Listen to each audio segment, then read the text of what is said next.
జమ్మూ కశ్మీర్లో భారీ వర్షాలు ఆకస్మిక వరదలు భారీగా ప్రాణ ఆస్తి నష్టాన్ని కలిగించాయి.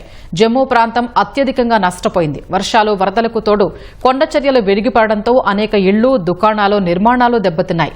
తావి నది ఉధృతికి తావి 4వ వంతెనలో కొంత భాగం కొట్టుకుపోయి అనేక వాహనాలు దెబ్బతిన్నాయి. జమ్మూలోని బెలిచెరణ ప్రాంతంలో 35 ఇళ్లు, 6 దుకాణాలు దెబ్బతిన్నట్లు స్థానికులు చెబుతున్నారు.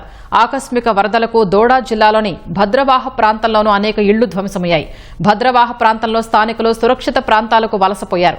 కొండచర్యలు విరిగిపడి తమ ఇళ్లు దెబ్బతిన్నట్లు చెబుతున్నారు. శ్రీనగర్లో జీలం నది ఉధృతి పెరిగింది. చీనాబ్ నది నీటి మట్టం పెరగడంతో సలాల్ డ్యాం గేట్లు ఎత్తి నీటిని దిగువకు వదులుతున్నారు. వైష్ణోదేవి ఆలయం వద్ద మట్టిపళ్లలు పడి చనిపోయిన వారి మృతదేహాల్ని వారి స్వస్థలాలకు చేర్చే బాధ్యతను వైష్ణోదేవి ఆలయ బోర్డు తీసుకుంది. వైష్ణోదేవి వద్ద జరిగిన విషాద ఘటనలో 34 మంది చనిపోగా మరో 20 మంది వరకు గాయపడ్డారు.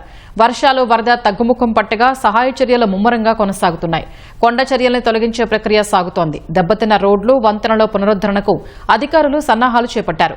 జమ్మూ కశ్మీర్ లెఫ్టినెంట్ గవర్నర్ సహాయ పునరావాస చర్యలపై ఉన్నత స్థాయి సమీక్ష నిర్వహించారు. లోతట్టు ప్రాంతాల్లో ప్రజల్ని సురక్షిత ప్రాంతాలకు తరలించాలని ఆయన ఆదేశించారు. విద్యుత్, పరిశుభ్రమైన నీరు, రేషన్ అందించాలన్నారు. పారిశుద్ధ్య కార్యక్రమాలు ముమ్మరం చేయాలని నిర్దేశించారు.